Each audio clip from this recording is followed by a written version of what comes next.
समनाय रुद्रवरसनाय हरते नमः स्वाहा हरते नमः स्वाहा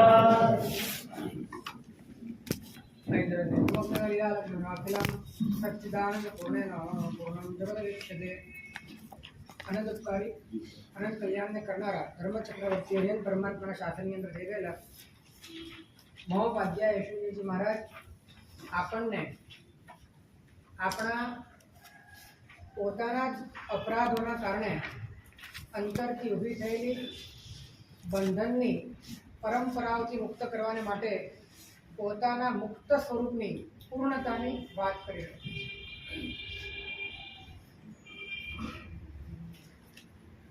આત્માનું સ્વરૂપ મૂળથી જેવું સિદ્ધમાં છે એવું નિબોધમાં પણ પહેલેથી છે. આત્માના સ્વરૂપમાં ક્યારે પણ બદલાવ થતો નથી. જે પણ વિકૃતિઓ છે એ બધી જ વિકૃતિઓ કર્મના કારણે જીવની અંદર ઉત્પન્ન થાય છે. કર્મ નિમિત્ત છે અને એ કર્મના નિમિત્તે આત્માની અંદર અનેક પ્રકારના વિભાવો પરિણમે છે. આત્મા પોતે વિભાવ તરીકે પરિણમે છે, પણ વિભાવ રૂપે પરિણમતો આત્મા પણ પોતાના સ્વભાવને છોડતો નથી. જે રીતે પાછળ રહેલા લાલ કપડાના કારણે લાલ દેખાતો સ્ફટિક પણ સ્ફટિક રૂપે તો કાયમ હોય જ. જે રીતે સૂર્યના કિરણોથી રક્તરંજિત કે સુવર્ણમય બનેલી નદી એ પાણી એ પણ પોતાના મૂળ સ્વરૂપે એ વખતે પણ હોય જ. એ રીતે અનેક પ્રકારના વિભાવોમાં પરિણમેલો એવો આત્મા પોતાના સ્વભાવને છોડતો નથી.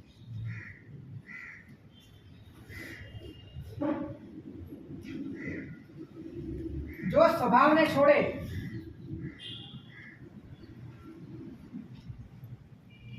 તો પાછો નવો સ્વભાવ ઉત્પન્ન થયો એવું માનવું પડે. એટલે કર્મોનો ક્ષય થયો ત્યારે સ્વભાવ ઉત્પન્ન થયો કે સ્વભાવ પ્રગટ થયો? સ્વભાવ પ્રગટ જે હતો એ પ્રગટ. એટલે અનાદિકાળથી જીવનો જે સ્વભાવ છે એ હાજર છે.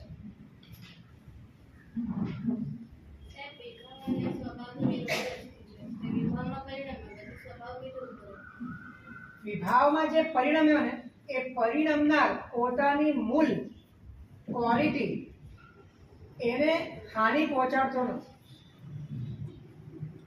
જે પરિણમનાર છે એ પરિણમનાર કોણ છે?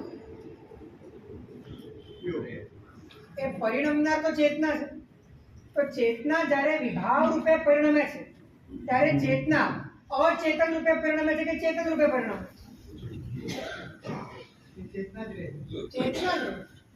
એ રહેવાની ચેતના એ એની જે પોતાની મૂળ પ્રોપર્ટી છે એનો ક્યારે બાદ કરી શકે?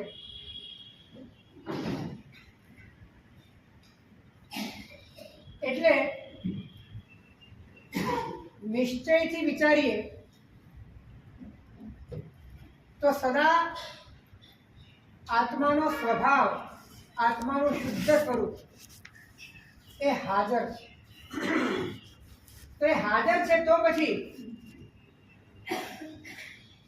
મોક્ષનો પુરુષાર્થ કરવાની જરૂર છે. હાજર જ.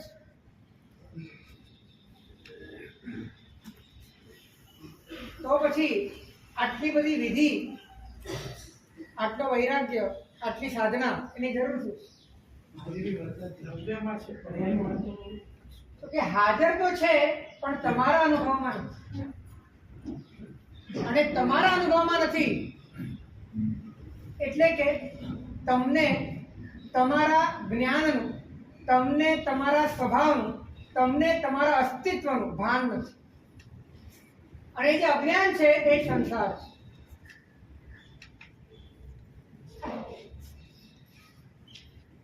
એટલે વસ્તુતઃ દરેક ગુંઠાણે અજ્ઞાનની માત્રાનો વિલય થાય છે. તો વિભાવ પણ જ્ઞાનથી જ જણાય છે. હે? વિભાવ પણ જ્ઞાનથી જ અનુભવાય છે. અને વિભાવ રૂપે પરિણમનાર પણ જ્ઞાન છે. બરાબર? તો એ અનુભવમાં તો જ્ઞાન જ છે ને.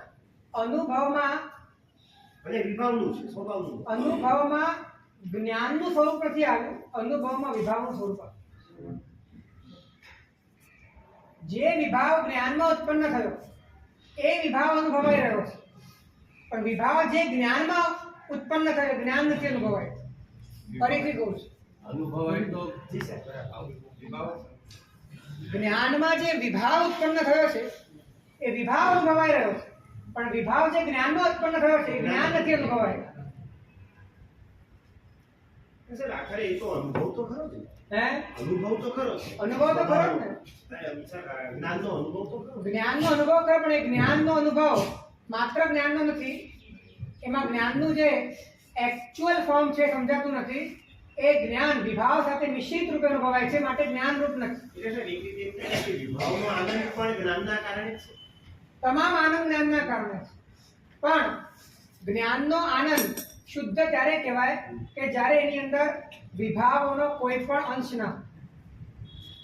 વિભાવના અંશ વગર જે જ્ઞાન સમજાય એ જ્ઞાન અસ્તિત્વ રૂપ છે, અને વિભાવ સાથે જે જ્ઞાન સમજાય એ જ્ઞાન વ્યક્તિત્વ સ્વરૂપ. મારે એ વાત કહેવી છે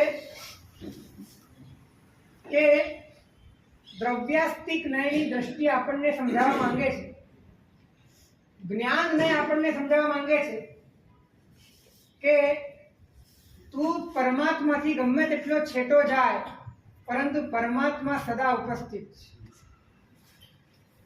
પરમાત્મા પ્રતિક્ષણ હાજર છે અને પાછા પ્રગટ રૂપે હાજર છે. તારી આંખોમાં અંધાપો છે, તારી ગ્રહણ શક્તિ નથી, તારી સ્પર્શ કરવાની શક્તિ નથી, અને એનું કારણ એ છે કે તું વિભાવમાં, જ્ઞેયમાં, ઉદ્ગલમાં એવો અટવાયેલો છે કે હાજર તારી સામે હોવા છતાં પણ તને દેખાતું.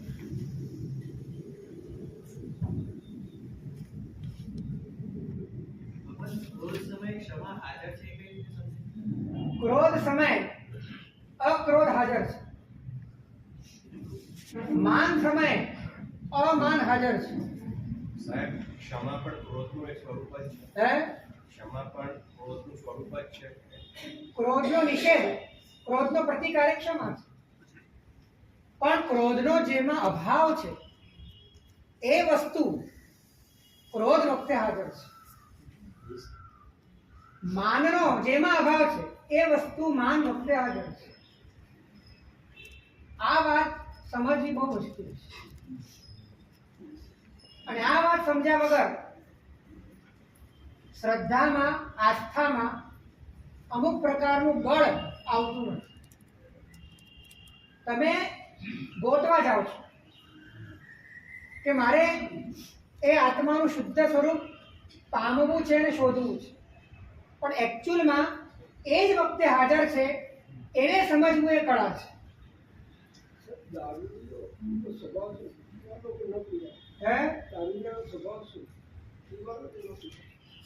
હકીકતમાં દારૂડિયો એ તો માણસનો સ્વભાવ નથી, એ માણસનો વિભાવ છે, અને એ વખતે પણ માણસ તરીકે તો એ હાજર જ છે કે નહીં? માણસ તરીકે હાજર છે, અને જો એ પોતે પોતાના દારૂડિયો બન્યો એ પહેલાની જે પોતાની સ્થિતિ છે એને પોતે યાદ કરે તો એને ખ્યાલ આવે કે એ વસ્તુ આજે પણ મારી અંદર તો પડેલી છે. વિભાવ એને ઉભો કરેલો છે, નેચરાલિટી તો એની પોતાની કાયમ માટે આવે છે. બધા જ વિભાવ છે, તો તમામ વિભાવની હાજરીમાં સ્વભાવ હાજર છે. હવે આ સ્વભાવને સમજવો એ બહુ અકળ છે, અને એ માટે વિભાવોમાં ખેંચાઈ જવાની આદત જેમ જેમ મોડી પડતી જાય, તમારા અભિપ્રાયોમાં જેમ જેમ રાગ દ્વેષથી છોડાવે એવા પ્રકારનો અભ્યાસ ઊભો થાય, તેમ તેમ વિભાવો અને ઉદયોની વચ્ચે તમને તમારા શુદ્ધ સ્વરૂપની ઉપસ્થિતિનો બોધ થવા લાગે. એ છે જ, પણ એનો બોધ કરવા માટે તમારી વિભાવોમાં ભળવાની જે ટેન્ડન્સી છે એ ઓછી થવી, એની જે એક આવેગ છે, એની જે એકત્વતા છે, એનું જે તાદાત્મ્ય છે, એ વૈરાગ્યના કારણે જેમ જેમ વધતું જાય તેમ તેમ તમારી દ્રષ્ટિમાં એક કૌવત આવે છે કે એ જ વખતે ત્યાં હાજર રહેલું પોતાનું આ બધાથી મુક્ત સ્વરૂપ તમને સમજાય.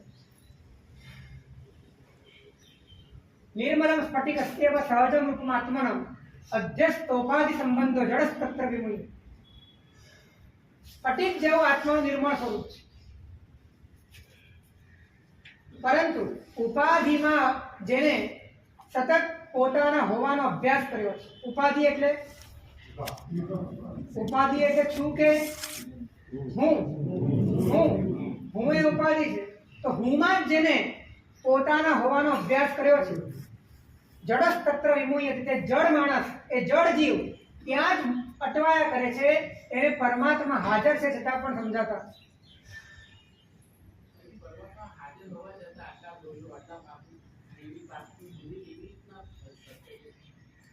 કારણ કે પરમાત્મા હાજર છે એનો બોધ નથી, એનો સ્પર્શ નથી, એનો અનુભવ નથી.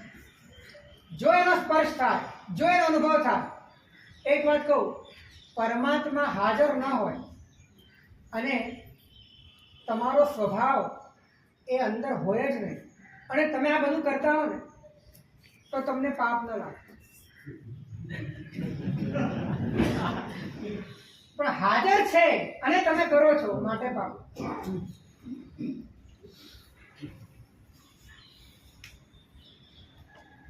તમે તમારા સ્વભાવથી વિરોધમાં જઈ રહ્યા છો. તમે પ્રત્યક્ષ પરમાત્માની સામે વિદ્રોહનું તાંડવ કરી રહ્યા છો. તમે જાણો છો કે નથી જાણતા એ બીજા નંબરની વાત છે, પણ એ હાજર છે માટે તમે ગુનેગાર છો. તો સાહેબ, જે વ્યક્તિને આમાં જ રચવું વચવું છે એને તો પરમાત્મા જોતા જ નથી. હે? જેને આમાં જ મજા છે એને પરમાત્મા જોતા નથી. પણ પરમાત્માની સત્તા એટલી છે કે તમને જોઈએ કે ન જોઈએ, પણ એની સામે તમે જે પણ નાટક કર્યું છે એનું પરિણામ તમારે ભોગવવું પડે. એટલી પરમાત્માની સત્તા છે, એ દંડ તમારે ભોગવવો જ પડે.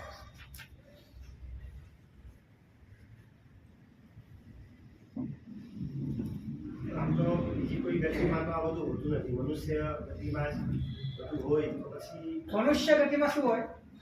બધું જ માને. એટલે આત્માની પણ વાત છે અને અનાત્માની પણ વાત છે. દેવ ગતિમાં પણ છે, તિર્યંજ ગતિમાં પણ છે, નરક ગતિમાં પણ છે, ઓછા વત્તા અંશે બધી જગ્યાએ છે. જેને જાગવું હોય એ ચારે ગતિમાં જાગી શકે. મનુષ્યમાં ફેસિલિટી વધારે.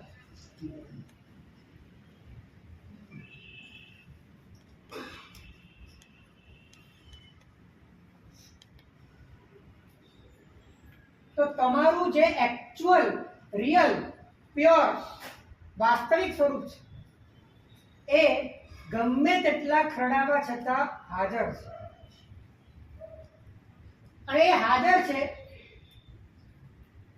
એનો તમે બાદ કરી શકતા નથી, તમે એને ખતમ કરી શકતા નથી, તમે એને ઓળવી શકતા નથી. એની ઉપસ્થિતિ એટલી બધી અકાટ્ય છે, એટલી બધી જોરાવર છે, એટલી બધી અખંડ છે, એનું જ સામ્રાજ્ય છે. અને માટે તમે એનાથી વિરોધમાં જે પણ કરો છો એ દરેકનો દંડ ભોગવવો.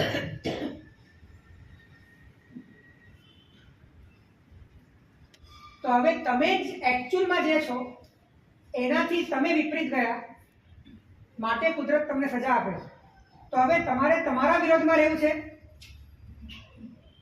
તો તો તમારે તમારા વિરોધમાં રહેવું છે કે તમારે તમને અપનાવી લેવા છે?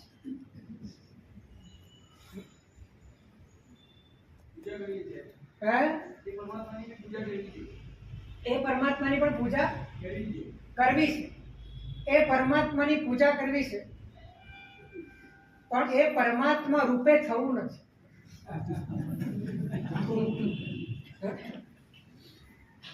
પૂજા કરવી છે કેમ કે જુદા રહી શકાય. એ જ છે, એ સ્વરૂપનો સ્વીકાર કરવામાં હજી અંદરમાં મોડાશ આવે.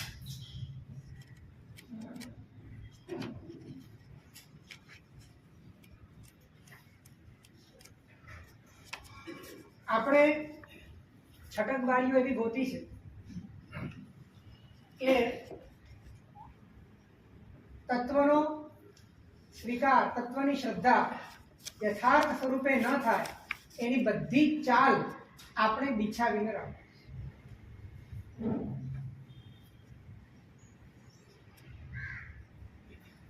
અને માટે મોક્ષ પામવો છે એની ઉપર જેટલું જોર છે, આત્મા છું એની પર જોર નથી.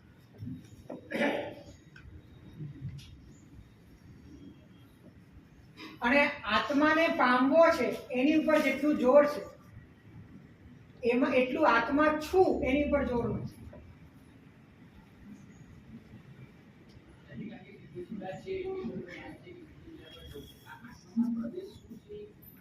પ્રદેશની ક્યાં જરૂર છે? તમારું હોવું એ તમને ન સમજાય? તમે છો એટલી સિમ્પલ વાત તમને સમજાય છે કે નથી સમજાય? કેટલી સિમ્પલ છે. તમે છો કેમ? હા કે ના? એમાં સમજાય ગયા. તમે છો એટલી સિમ્પલ વાત છે. હવે તમારું જે હોવાપણું છે એમાં જે વસ્તુ તમારાથી છૂટી પડેલી છે એને છૂટી પાડી દેવાની છે. બાકી જે રહે એ તમારું સ્વરૂપ છે. આમાં વાંધો ક્યાં છે? આ બધી જકડ પકડ છે ને માં. મોક્ષનું સ્વરૂપ તો હજી પરોક્ષ છે, આત્માનું સ્વરૂપ તો પ્રત્યક્ષ છે. તમારી સામે જ છે, અનુભવમાં છે. તમે જે છો એ જ આત્મા છે, બીજું શું છે?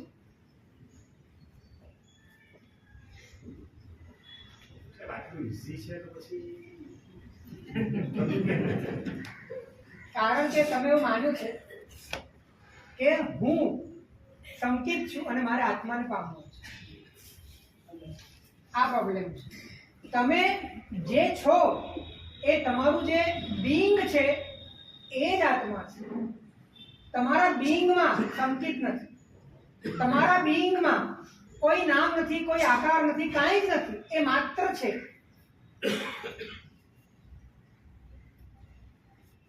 અને એનું લક્ષણ જ્ઞાન છે. જ્ઞાનની બારીએ તમે બીંગને સમજી શકો એટલે જ્ઞાનીઓ એને જ્ઞાન લક્ષણાત્મક કીધો છે. તમારું એક્ઝિસ્ટન્સ એની જ આ વાત છે. આ કોઈ ડેસ્ટિનેશનની વાત નથી, આ એક્ઝિસ્ટન્સની વાત છે. મોક્ષ બી અહીંયા જ છે. હે? તો જ્ઞાનીઓ કે છે નિર્જિત મદ મદનાના વાક કાય તમો વિકાર રહિતાના વિનિવૃત્ત પરાશાણા ઇહૈવ મોક્ષો સુવિહિતઃ. અહીંયા જ મોક્ષ.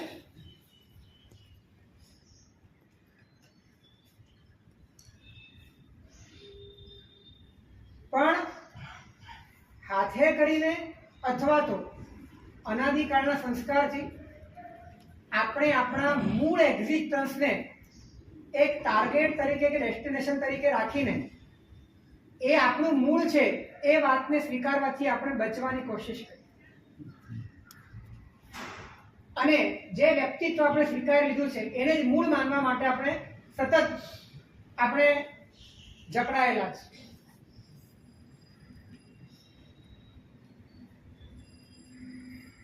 તો જ્યાં સુધી વિભાવોમાં ખેંચાઈ જવાની, ભળવાની, એકાકાર થવાની આપણી ફ્રીક્વન્સી મજબૂત છે ત્યાં સુધી હાજર રહેલો પણ પરમાત્મા, અહીંયા પરમાત્મા એટલે તમારું જ એક્ઝિસ્ટન્સ, તમારું જ અસ્તિત્વ, એ જ પરમાત્માની વાત ચાલે.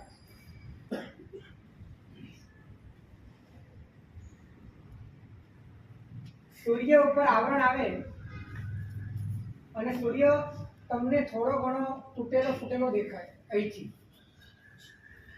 ઝાંખો દેખાય, એટલા માત્રથી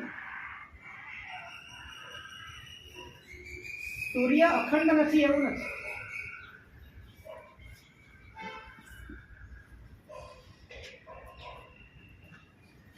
એ રીતે અનેક પ્રકારના વિભાગોથી આવૃત્ત થયેલો આત્મા એ પોતાના સ્વરૂપે એ અખંડ નથી એવું નથી,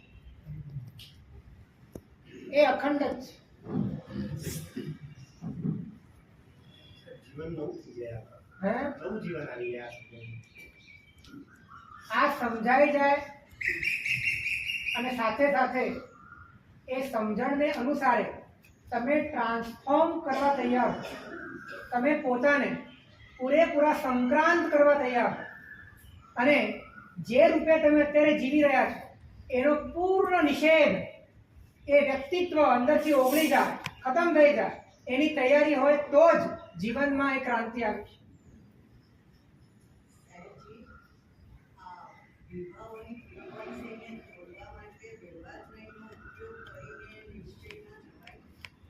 તમે વિભાવોને માન્યા એ જ તો વ્યવહાર નહીં.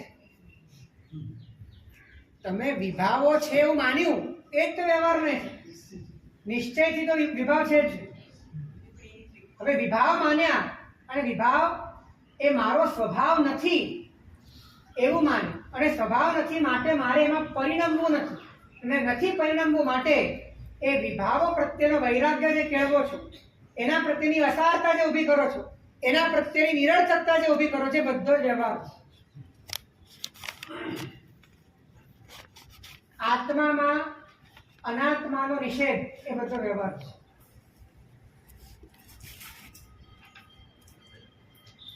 આત્મામાં જે પણ અનાત્મા છે, જે આત્માનો સ્વભાવ નથી અને જે આત્માનું દ્રવ્ય નથી, શરીર એ આત્માનું દ્રવ્ય નથી અને રાગદ્વેષ એ આત્માનો સ્વભાવ નથી, તો જે સ્વભાવ નથી અને જે દ્રવ્ય નથી એ બંને પ્રત્યે અંદરથી પોતાની ચેતનાને સમેટી લે એ બધો જ વ્યવહાર ધર્મ છે, નિશ્ચય નથી. અને માટે નિશ્ચયના લક્ષ્ય વ્યવહાર થાય એમ કહેવાય છે. હું આત્મ સ્વરૂપ છું એ વાત નક્કી ન થાય ત્યાં સુધી આ વિભાવો મારો સ્વભાવ નથી એ પણ નક્કી ન થાય, અને એ નક્કી ન થાય ત્યાં સુધી એનાથી પર થવા માટેની કોઈ પણ જાતની આંતરિક પુરુષાર્થની પદ્ધતિ ઊભી થાય. માટે નિશ્ચય દ્રષ્ટિ હૃદય ધરીજી પાળે જે વ્યવહાર એનો આંતરિક મર્મ પણ આ છે કે પહેલા તમે કોણ છો એનો તમારો આંતરિક નિર્ણય થાય, પછી તમે જે નથી એનાથી તમે છૂટવાનો પ્રયત્ન કરો તે વ્યવહાર.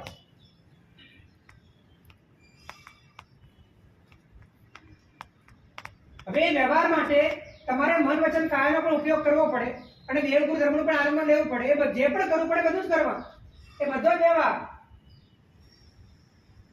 પણ મૂળ કાર્ય થવું જોઈએ. જો કાર્ય ન થાય તો બધું ઝીરો.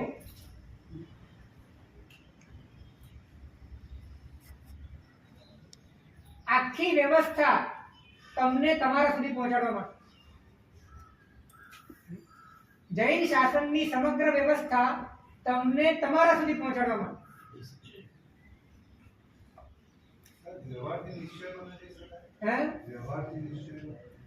વ્યવહારથી નિશ્ચયમાં જવાય અને વ્યવહાર નિશ્ચયથી આવે. બંને એકબીજાને સાપેક્ષ છે. કેમ કે વ્યવહાર એટલે શું પેલા એ નક્કી કરો. વ્યવહાર એટલે શું?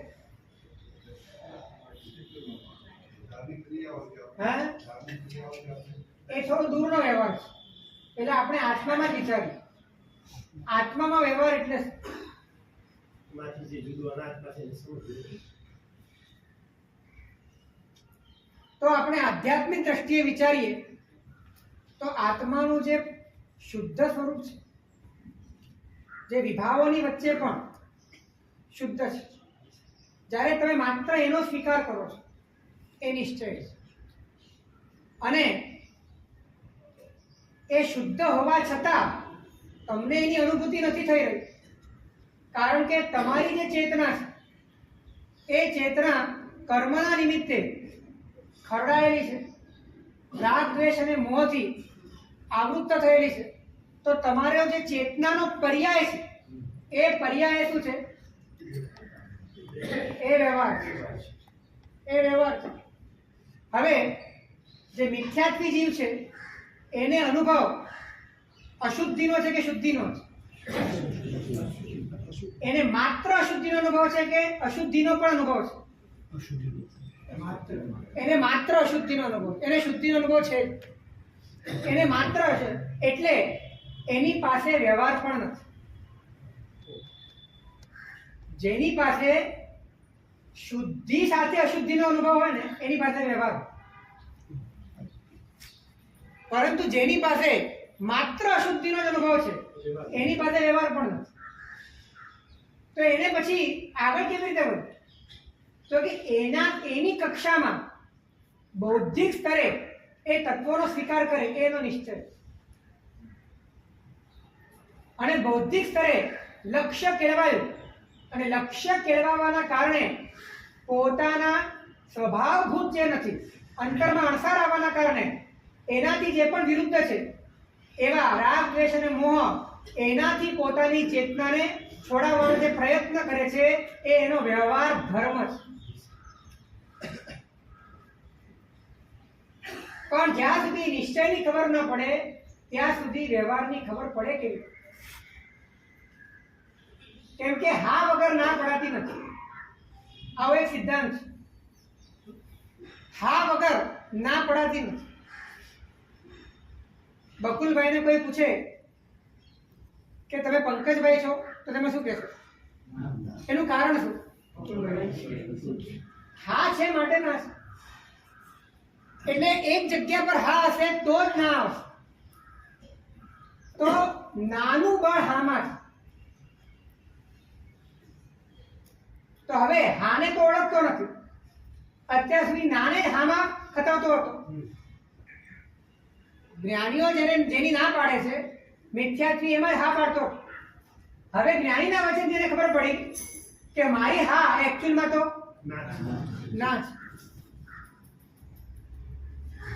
હવે એને અનુભવ નથી, પણ જ્ઞાનીના વચનથી અને યોગ્યતાના કારણે પ્રગટેલા અણસારથી એ ભીતરમાં એક લક્ષ્ય નક્કી કરે છે, હાને નક્કી કરે છે. ભલે બૌદ્ધિક સ્તરે, ભલે વિકલ્પાત્મક સ્તરે, ભલે શ્રદ્ધાના સ્તરે, પણ એ જ્યાં સુધી અંદરમાં ખીલો ખોડાતો નથી ત્યાં સુધી નામાં તાકાત આવતી નથી, નાને સાચી દિશા મળતી નથી, ના મોક્ષ માર્ગ તરફ કામ કરતી નથી. માટે નિશ્ચય સાપેક્ષ એવો જે વ્યવહાર છે એ વ્યવહાર જ વાસ્તવિક રીતે મોક્ષ માર્ગનું કામ.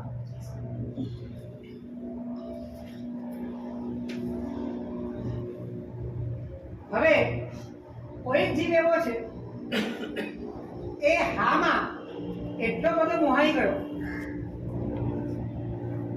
કે ના પાડવાનું ભૂલી ગયો.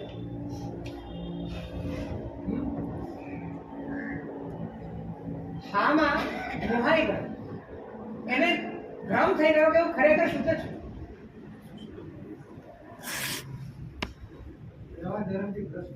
અને હજી તો પોતે ગૂંથાયેલો છે પરમાં, પર્યાયોમાં, વિભાગોમાં.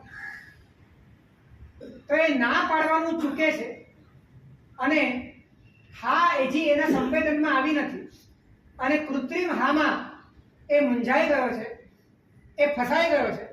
એ નિશ્ચયાભાસી છે. જે ના ચૂકે એ નિશ્ચયાભાસી, અને જે હા ચૂકે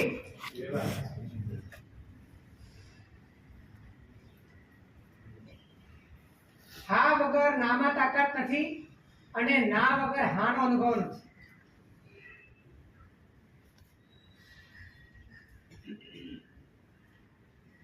પણ ભીતરમાં એક વાત રહેલી હોય કે ખરેખર મારું સ્વરૂપ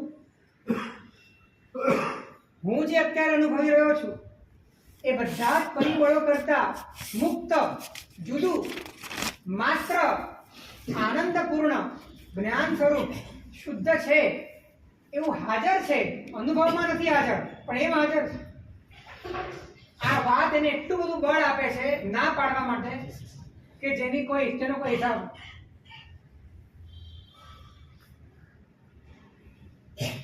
અનુભવ વગર બળ કેવી? હે? અનુભવ વગર બળ કેવી? એ વખતે ભાડે લીધેલો અનુભવ છે.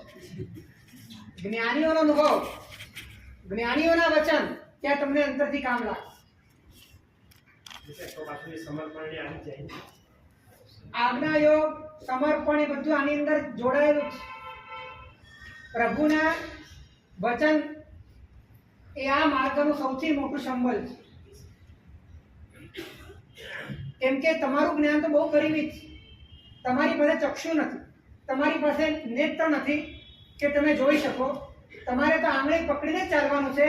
માટે આ આખો માર્ગ અરિયન પ્રભુના વચન પ્રત્યેની એકમાત્ર નિષ્ઠાથી ચાલે.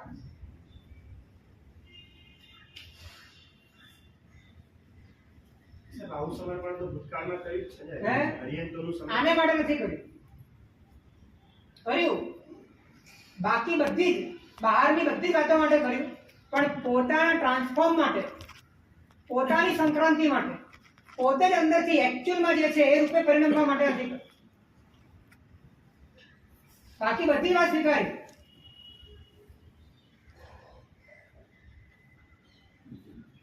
તો આમાં બે વાત સમજાય છે કે સ્વરૂપના લક્ષ્ય વગર વિભાગોમાં ભળવાની ધારા મંદ થઈ શકતી નથી, અને ધારા મંદ થયા વગર સ્વરૂપનો અનુભવ થતો. વિભાગો મંદ તો અનંતની વાર થયા છે, પણ વિભાગોમાં ભળવાની ધારા મંદ થઈ નથી. ફરીથી વિભાગો તો અનંત વાર મંદ થયા છે. રાગદ્વેષ મંદ થયા છે કે નથી થયા? પણ મંદ રાગદ્વેષમાં પણ ભળવાની ધારા તો તીવ્ર છે. મંદ રાગદ્વેષમાં પણ એમાં ભળવાની ધારા તો તીવ્ર છે. રાગદ્વેષ અનંત વાર મંદ થયા છે, પણ રાગદ્વેષમાં વિભાગોમાં ભળવાની ધારા મંદ થાય ત્યારે મિથ્યાત્વ મંદ થયું કેમ?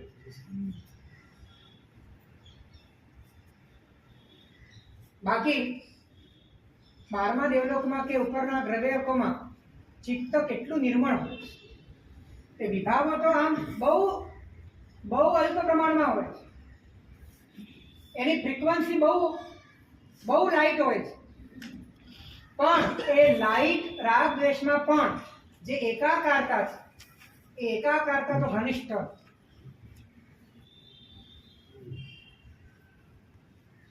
એટલે એક તારણ ઉપર આપણે આવી શકીએ કે વિભાવો મંદ હોય પણ વિભાવોમાં ભળવાની ધારા તીવ્ર હોય તો સંસાર બહુ લાંબો છે.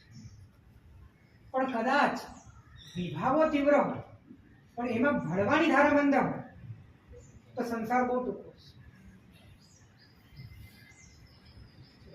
જણાય કેવી? હે? જણાય કેવી? વિભાવો મંદ છે, વિભાવો તીવ્ર છે, પરંતુ ભવાની ધારા એટલે અંદરનો જે રસ છે એ મંદ છે. આ વસ્તુ જણાય છે. જેમ જેમ અંદરથી ભેદકતા ઊભી થાય, જેમ જેમ જુદાપણું સમજાય, જેમ જેમ એની નિરર્થકતાનો તાત્કાલિક અંદરમાં તમને વેદન થાય, તેમ તેમ સમજાય કે ધારા મંદ થઈ. ચંડ રુદ્રાચાર્યને છે ને છેલ્લે સુધી તીવ્ર કશાય, પણ એમની આંતરિક ધારા મંદ હતી.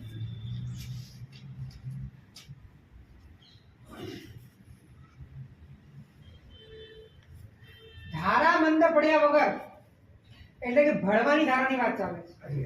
ભળવાની ધારા મંદ પડ્યા વગર છૂટું પડાતું નથી. સારા એ જ સમય સમજાય. હે? જ્યારે વિભાવની તીવ્રતા હોય ત્યારે એ જ સમયે એક સમય સમજાય.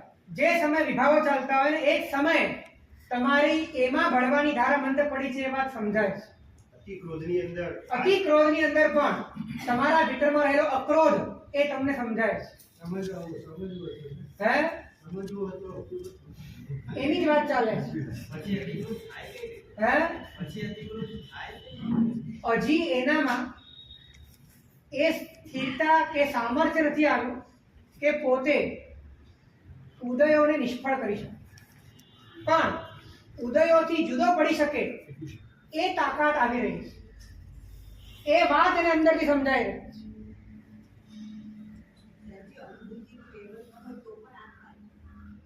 અનુભૂતિ પૂર્વે અપ્રિય અનુભવની વાત છે. આ અનુભવ પહેલાની આંતરિક સ્થિતિઓ ધીરે ધીરે આવી નિર્માણ થાય. સંપૂર્ણ આમાં જુદા નથી પડી રહ્યા, પણ જુદા પડી રહ્યા.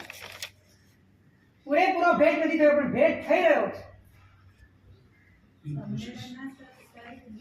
સંવેદન, આ બધી વાત રિયલાઇઝેશનના સ્તર પર છે. આની પ્રેક્ટિસ નહીં થાય, આ પરિણામ છે. પ્રેક્ટિસ તો તમારે નિરર્થકતાના અભ્યાસની જ કરવાની. પ્રેક્ટિસ તમારે અસારતાના અભ્યાસની જ કરવાની. આ તો એનું પરિણામ છે. ઘણી વખત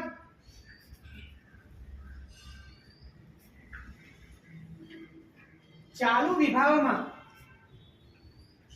સ્વભાવ સ્પર્શાય અને વિભાવમાં જતી ચેતનાને એક ડગલું પણ આગળ વધવું ભારે થઈ અને એવો વળી જાય પાછો કે ત્યાંને ત્યાં જ અંદરમાં ક્ષપક્ષણી મંડાય.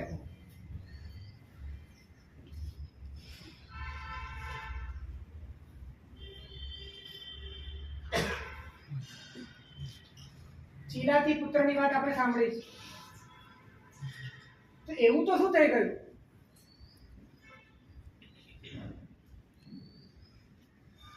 જેના વિભાવમાં કેટલી તીવ્રતા હતી વિચારો તમે. એક તો પોતે ડકૈતી, ડાકુ માણસ, અને મારો કાપો તો એને માટે સહજ હતો. રાતના સમયે બધે ખાતર પાડવાના, બળનો પ્રયોગ કરવાનો, કોઈ વચ્ચે આવે તો ઉડાડી દેવાનો, આટલી તીવ્ર લેશ્યાઓ. અને પોતાને ગમતી છોકરી એનું પણ ભાવાવેશમાં આવીને ડોકું કાપી નાખે. અને આ ઘટનાના કલાકમાં જ એનું હૃદય પરિવર્તન થાય છે. અને 24 કલાકમાં કેવો જ્ઞાન થાય છે.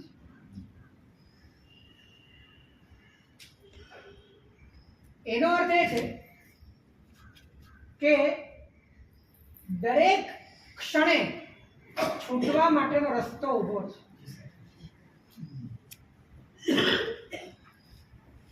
દરેક ક્ષણે તમે બહાર નીકળી શકો એવી સગવડ પ્રકૃતિએ તમને આપી.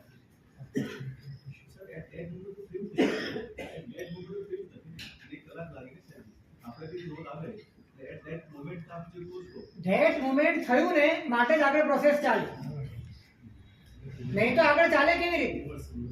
એને અંદર વાત સમજાવવા લાગી કે આ હું જેમાં ઘડી રહ્યો છું, જે આ બધું કરી રહ્યો છું, એના કરતા મારું સ્વરૂપ કંઈક જુદું છે.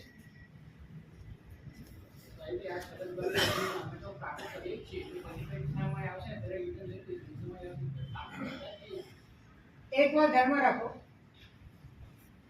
આ વાત હું તમને એટલા માટે નથી કહી રહ્યો કે તમે તીવ્ર પાપો કરો આ છટકબારી લઈને, પણ એટલા માટે કહું છું કે તમે નિરર્થકતાનો અભ્યાસ એવો કરો, એટલો બધો ગહન કરો કે કદાચ કર્મના ઉદયે તમને તીવ્ર કષાયોની સ્થિતિમાં પણ તમારી જાગૃતિ અખંડ.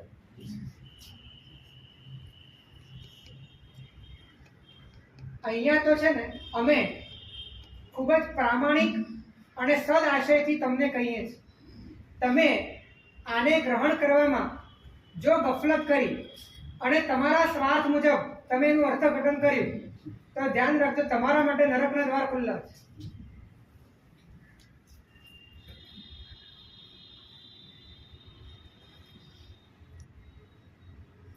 અહીંયા વાત પાપ કરવા માટે પાપની વચ્ચે પણ આ વસ્તુ હાજર છે એ કહેવાનો ઈરાદો નથી, પણ ગમે તેવી સ્થિતિમાં પણ તમે તમારા પોતાના ચિત્તને, ચેતનાને પોતાના સ્વભાવ તરફ ઢાળવા માટેનો પ્રયત્ન કરો, એ માટેની આ જે સમયે ચીલાતી પુત્ર વિષ્ણુ કાપે એ સમયે કર્મો તો બાંધે જ છે. હે એ સમયે કર્મો તો બાંધે જ છે. ત્યારે જ્યારે પણ એ કાપવું કે કોઈ પણ હા, એ તો બાંધે જ છે ને, બાંધે જ છે. એના 24 કલાકમાં એ કર્મ ભોગવાય પણ જાય છે.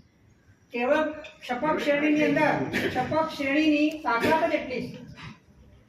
બધું ભૂકે ભૂકા બોલાવી કાઢ. આત્માનું બળ એટલું બધું છે. અનંત સંચિત જન્મો, બધા જ કર્મો ક્ષણવારની અંદર તો સાફ છે. અને સાફ જે બળે થાય છે એ બળ તમારી પાસે છે. એ સ્વરૂપનું બળ છે, એ પરમાત્મા તત્વની સ્પર્શનાનું બળ છે, એ સ્થિરતાનું બળ છે.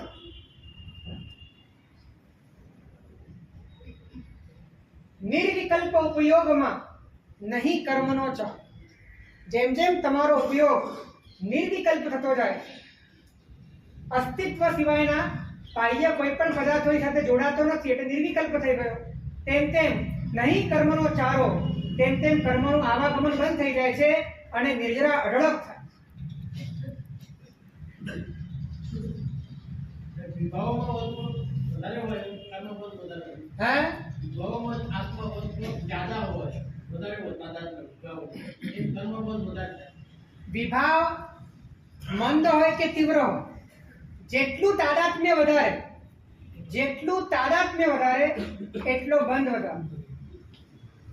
અને વિભાવો મંદ હોય કે તીવ્ર હોય, પણ જો તમારું તાદાત્મ્ય તૂટી રહ્યું છે, જો તમારી ભળવાની ધારા બંધ પડી રહી છે, તેમ તેમ તમારું આંતરિક પોત મોક્ષ માર્ગ તરફ ઢળી રહ્યું. આ બધી વાતો થોડી સૂક્ષ્મ પણ છે અને ડેલિકેટ પણ છે. અહીંયા તમને કોઈ છૂટ આપવામાં નથી આવી. અહીંયા મહિમા તમને બતાડવામાં આવી રહ્યો છે જાગૃતિ.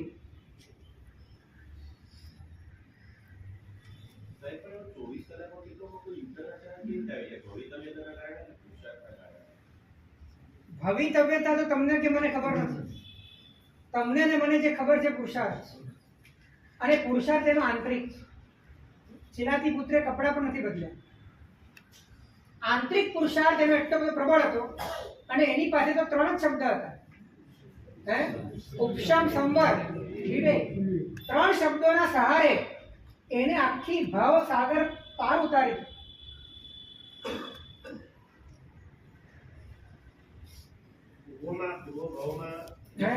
પૂર્વ ભાવમાં છે આજ બધી સાધના કરીને આવ્યા તો ફરક તો ન હોય. આ બધી છટકવાની વાત. પૂર્વ ભાવમાં સાધના કરીને આવ્યો હોય તો ગુંડો બને. કર્મનું થઈ ગયું એટલે ગમે તેવા કર્મના ઉદયમાં પણ તમે કામ કરી શકો ને. બસ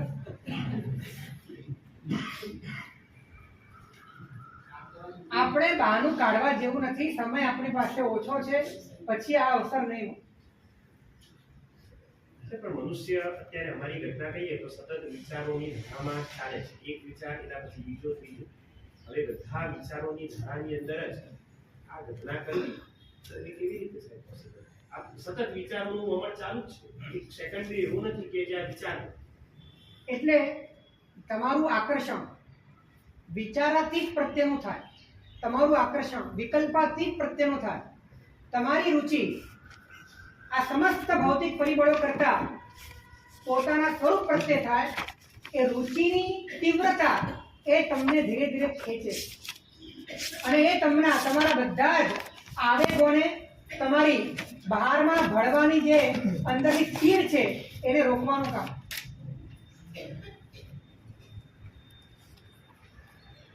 એક સાધક એને નક્કી કર્યું કે હું જે છું એ મને જ્યાં સુધી ન સમજાય ત્યાં સુધી હું આસન પરથી ઉઠીશ.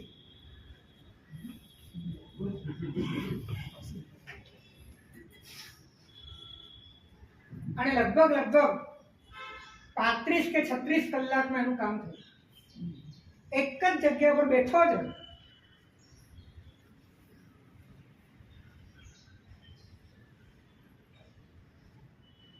જો યોગ્ય પરમાત્માના વચનનું અવગાહન હોય, સદગુરુની છાયા હોય અને પોતાનો પ્રબળ પુરુષાર્થ હોય, તો આ બધી જ વસ્તુઓ તમારા માટે સંભવિત છે.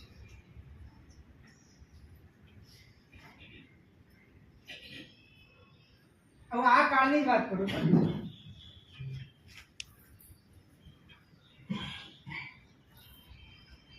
તમે બેઠા અને તમે જે નથી એનો ભેદ કરતા ગયા, એને તમે જોતા ગયા અને એ રીતે જોતા ગયા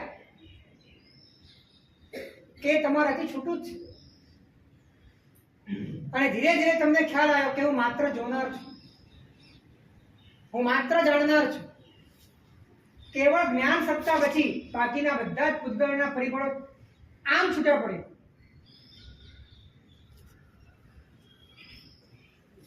આટલી સહેલી વાતને આપણે આટલી અઘરી બનાવીને મૂકી દીધી.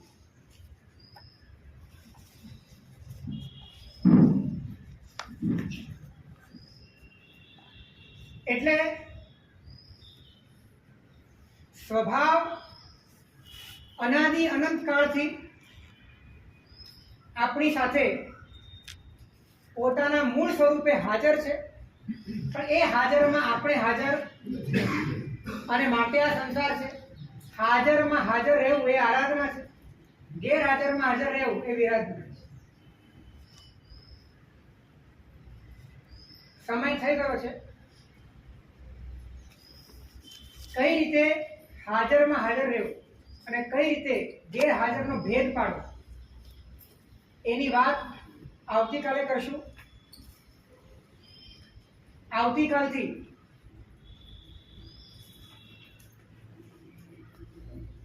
શ્રી સંઘની અંદર શત્રુંજય મોદક તપ છે. આ તપ નાનકડો છે પણ બહુ સુંદર છે, સહેલો પણ છે અને અનંત સિદ્ધ પરમાત્માઓ જ્યાંથી થયા છે એવા શ્રી શત્રુંજય ગિરિરાજની, સિદ્ધાચલજીની ઉપાસના માટેનું આ નાનકડો તપ શાસ્ત્રીય રીતે પૂર્વાચાર્યોએ પ્રકાશિત કરેલો છે. માટે સંઘની અંદર જે પણ આરાધક ભાઈ બહેનો હોય બધાને આમાં જોડાવા માટે ખાસ પ્રેરણા છે. અને આજે અનુમોદનીય સમાચાર, અમારી સાથે બાળમુનિ બ્રહ્મ વલ્લભ વિજયજી મહારાજ, તેમને વ્યાકરણનો અભ્યાસ ચાલે છે. લગભગ અહીંયા આવ્યા પછી તમારા સંઘની ગોચરી એમને બહુ જબ્બલ્લે વાપરી છે. આજે એમને સળંગ 100મું આંબીન પૂરું થાય છે. વિનાજ્ઞા વિરુદ્ધ કેમ પણ બોલાવ્યું હતું. શિવમસ્તુ સર્વ જગત હરૈષ નિરજા ભવન્તુ ભૂતગણા દોષા પ્રયાન્તુ નાથ